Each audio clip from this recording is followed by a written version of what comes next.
Hello everyone, ये आज का लेक्चर है 3 डायमेंशन ज्योमेट्री और हम शुरू करते हैं कोऑर्डिनेट प्लेन से। इसमें 3 एक्सिस 90 डिग्री पर इंटरसेक्ट करती हैं, x axis, y axis and z axis. तो ओ जो जहाँ मिलता है वो ओरिजिन पॉइंट होता है। पहला प्लेन हम इसमें लेते हैं x y plane. X y plane में जेड का वैल्यू 0 होता है। फिर एक प्लेन यहाँ बनता है एक्स जेड प्लेन जिसमें y का वैल्यू 0 होता है, और एक प्लेन बनता है y z जिसमें x का वैल्यू 0 होता है। तो ये सब पिछली क्लासेस में आप लोगों ने पढ़ा हुआ है। यहाँ हम जो क्वेश्चन सोल्व करेंगे उनमें सबसे पहले हम फाइंड करते हैं distance between 2 points and the formula is known as distance formula.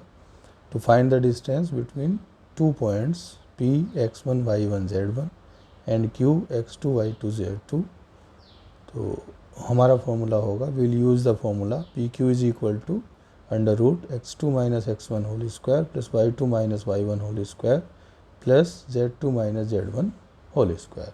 ये 10th में जैसे एक डिस्टेंस फॉर्मूला होता था उसी में वो आगे बढ़ाया हुआ है। वो 2 डायमेंशन में था, 3 डायमेंशन में। एक एग्जांपल लेते हैं, find the distance between the points 4 3 minus 6 and minus 2 1 minus 3। तो यहाँ पर जो पहला कोऑर्डिनेट है इसको हम ले लेते हैं p। Let p represents 4 3 minus 6 and q minus 2 1 and minus 3।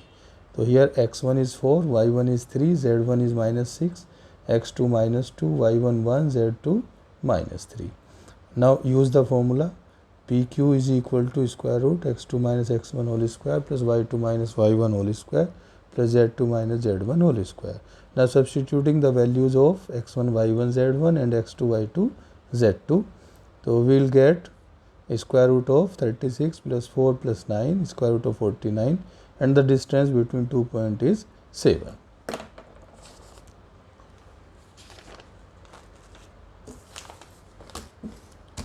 Now the second article in this chapter is section formula. तो सेक्शन फार्मूला में 3 पार्ट होते हैं। पहला इंटरनल डिवीज़न, दूसरा एक्सटर्नल डिवीज़न और एक मिड पॉइंट फार्मूला होता है। तो यहाँ क्या होता है कि आप एक स्ट्रेट लाइन पर 2 पॉइंट लेते हैं हम पहले पार्ट में इंटरनल में, जिसमें p और q हमने 2 पॉइंट लिए। p के कोऑर्डिनेट हैं x1 y1 z1 और q के कोऑर्डिनेट हैं हमारे x2 y2 z2। सपोज़ कोई पॉइंट r है जो इसको कहीं भी इंटरनली इंटरसेक्ट कर रहा है at the point x y z, और इंटरसेक्शन का जो रेशो है ये m1 m2 है। तो section formula for internal division is x is equal to the value of this point x is obtained using this formula m1 x2 plus m2 x1 divided by m1 plus m2। Similarly y is m1 y2 plus m2 y1 upon m1 plus m2, and the coordinate of z will come from this formula m1 z2 plus m2 z1 divided by m1 plus m2। अब इसमें ये तो internal formula हुआ, इसमें सब plus था। अब external division आता है। एक्सटर्नल डिवीज़न में ये पॉइंट P है हमारा जिसके कोऑर्डिनेट हैं x1 y1 z1, Q है यहाँ पर x2 y2 z2, और R जो है ये बाहर है अब, जिसके कोऑर्डिनेट x y z है, जो ऊपर यहाँ इस लाइन में बीच यहाँ था कहीं इन बिटवीन, वो अब बाहर है। और रेशो है P से R तक का रेशो m1 और Q से R तक का रेशो m2 है। अब इसमें क्या फ़र्क क्या है दोनों में, बस जहाँ इंटरवल में प्लस था यहाँ पर माइनस आ जाएगा, बाकी कोई डिफरेंस नहीं है। x का वैल्यू हो जाएगा m1 x2 minus m2 x1 upon m1 minus m2। Similarly for y and z the difference is only of negative sign. जो निगेटिव साइन है वो आपका डिफरेंस है, अदरवाइज इसमें कोई अंतर नहीं है। Third one is mid point formula. अब मिड पॉइंट फार्मूले में क्या होगा कि ये इंटरनल डिवीज़न में होता है कि जो P और Q पॉइंट हैं जिसके कोऑर्डिनेट्स x1 y1 z1 और x2 y2 z2 हैं, अब ये जो पॉइंट R है ये बिल्कुल मिडिल में होगा। R जिसके कोऑर्डिनेट x y z हैं, जो इसको डिवाइड कर रहा है वो मिड में होगा, एकदम बीच में होगा। यानी M1 M2 जो रेशो ले रहे हैं ये यहाँ इक्वल हो जाएगा, और ये सिर्फ और सिर्फ इंटरनल डिवीजन में होता है, एक्सटर्नल डिवीजन में ये नहीं होता है। तो यहाँ पर जो हमारा इंटरनल डिवीजन का फॉर्मूला था x is equal to M1 x2 plus M2 x1 upon M1 plus M2, यहाँ पर हम क्या करेंगे कि जो वैल्यूज़ है ये M1 M2 का, चूँकि ये दोनों बराबर हैं तो इनका वैल्यू रखेंगे, M2 को M1 से रिप्लेस करेंगे, ये कॉमन आ जाएगा, कैंसिल हो जाएगा। तो इंटरनल डिवीजन के मिड पॉइंट फॉर्मूले में x का वैल्यू आ जाएगा x1 plus x2 upon x1 plus x2 upon 2, और y similarly y is y1 plus y2 upon 2 and z is equal to z1 plus z2 upon 2। अब यहाँ पर चूँकि ये एक बेसिक्स है, बहुत ज़्यादा डिटेल में हमें जाना नहीं है इसमें, तो अब कुछ क्वेश्चंस एग्जांपल इस पर डिस्कस कर लेते हैं। पहला example, find the coordinates of the point which divide the join of 2 points in the ratio 2:-4। अब इसमें कहीं पर भी नहीं लिखा है कि इसे इंटरनल डिवीजन करना है या एक्सटर्नल डिवीजन करना है।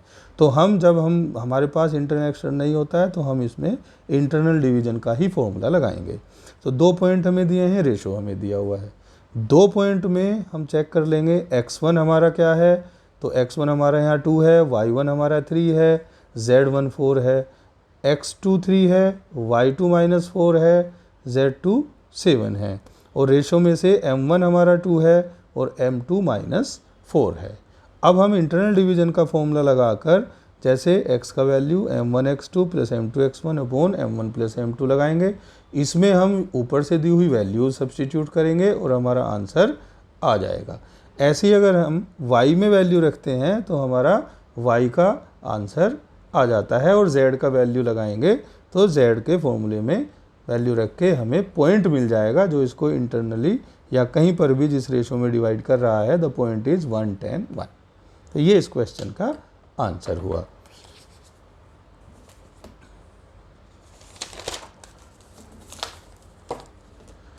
एक क्वेश्चन और है, जो ये सब आए हुए क्वेश्चन है आपके एग्जाम में। अब इसमें एक क्वेश्चन है फाइंड द रेशो, ये एप्लीकेशन हो गया इसका एक तरह से।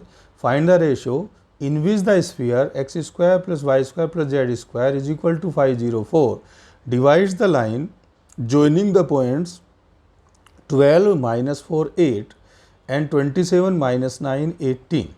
आपको बताना है, रेशो आपको यहाँ बताना है, जो आपको रेशो फाइंड करना है एक लाइन, यानी लाइन और स्फीयर आपस में जो काट रहे हैं, जो आप पहले एक लाइन बनाएंगे और एक स्फीयर बनाएंगे, स्फीयर इसको कहीं काटेगा तो हमें ये पॉइंट बताना है। ये लाइन बनाया जिसका ये पॉइंट है PQ, ये स्फीयर ऐसे जा रहा है, ये स्फीयर इसको कहीं काटेगा, तो ये पॉइंट किस रेशो में आपको इसको काट रहा है वो रेशो हमें बताना है। तो इसके लिए हमने क्या माना कि ये जो हमारा पॉइंट है जो इंटरसेक्ट कर रहा है ये वाला, यहाँ वो इंटरसेक्ट कर रहा है एक तरह से, तो हमने इसको x1 y1 z1 मान लिया। तो जब हम, अब चूँकि आप यहाँ देखिए कि जब ये लाइन इस लाइन के ऊपर ये स्फीयर जा रहा है तो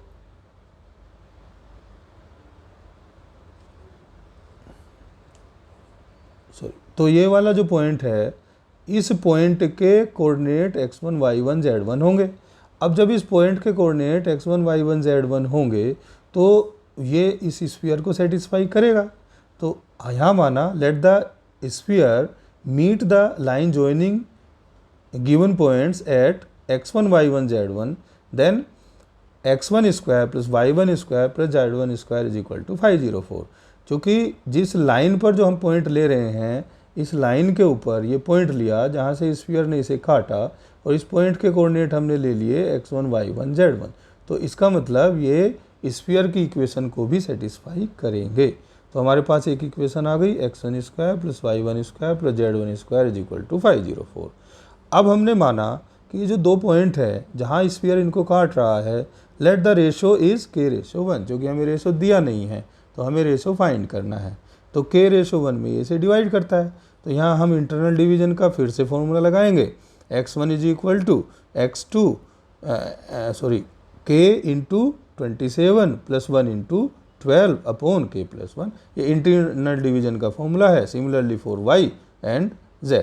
तो हमारे पास वैल्यू आ गई x1 y1 z1 का, और ये जो वैल्यू आया है x1 y1 z1 का, इस वैल्यू को हम सब्स्टिट्यूट करेंगे इक्वेशन नंबर 1 में, यहाँ पर रखेंगे, क्योंकि हमारा स्फीयर इस लाइन को इस पॉइंट पे इंटरसेक्ट करता है, तो x1 y1 z1 इक्वेशन 1 को सेटिस्फाई करेंगे। तो यहाँ से जो वैल्यू आई है वो हमने इस इक्वेशन 1 में रखा, x1 का भी वैल्यू रखा, स्क्वायर हुआ, y1 का भी वैल्यू रखा, z1 का भी रखा, और इस इक्वेशन को अब हम सोल्व करेंगे।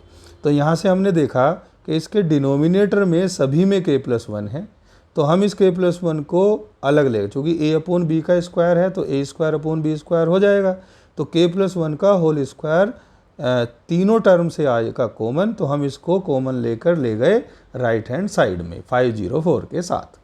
और यहाँ एक और अच्छी बात है, जो बच रहा है 27k+12 होल स्क्वायर बचा, दोनों माइनस यहाँ कॉमन आ जाएंगे, तो माइनस का स्क्वायर प्लस होता है, तो यहाँ पर बचा 9k+4 का होल स्क्वायर इस लाइन में, प्लस यहाँ पर 18k+8 का होल स्क्वायर। 504 के साथ हम k+1 के होल स्क्वायर को ले गए। अब हमने देखा, थोड़ा सा दिमाग लगाते हैं यहाँ, कि इन दोनों नंबर में 27 और 12 में अगर हम 3 कॉमन ले लेते हैं, 27 12 में से 3 कॉमन ले लो, तो ये हो गया 9, मतलब 3 का स्क्वायर बाहर हो गया तो 9, अंदर बच गया 9k+4। ऐसे ही यहाँ 9k+4 ऑलरेडी है, इसमें से भी देखो अगर हम 2 कॉमन ले लेते हैं तो 9k+4 बचेगा और 2 का स्क्वायर 4 बाहर आ जाएगा। तो ये बिल्कुल एक स्पेशल क्वेश्चन हो गया जिसमें हमने स्क्वायर नहीं खोला है, बस हमने थोड़ा सा दिमाग लगाया कि हमारे कुछ नंबर में से कॉमन आके स्क्वायर वाली टर्म सेम हो गई। अब ये लाइक टर्म्स हो गई तो ये ऐड हो गई, ये हो गया 14 9k+4 का whole square is equal to 504k+1 whole square. अब इसको सोल्व कर दिया, तो पहले तो 504 को 14 से डिवाइड कर दिया, 504 को 14 से डिवाइड किया तो हमें मिला 36। अब जब हम इसका स्क्वायर रूट हटाएंगे तो ये 9k+4 इज इक्वल टू, चूँकि स्क्वायर रूट हटाते हैं तो प्लस माइनस लग जाता है, 36 का स्क्वायर रूट हो गया 4, और k+1 का स्क्वायर से स्क्वायर रूट हटेगा तो k+1 बच जाएगा।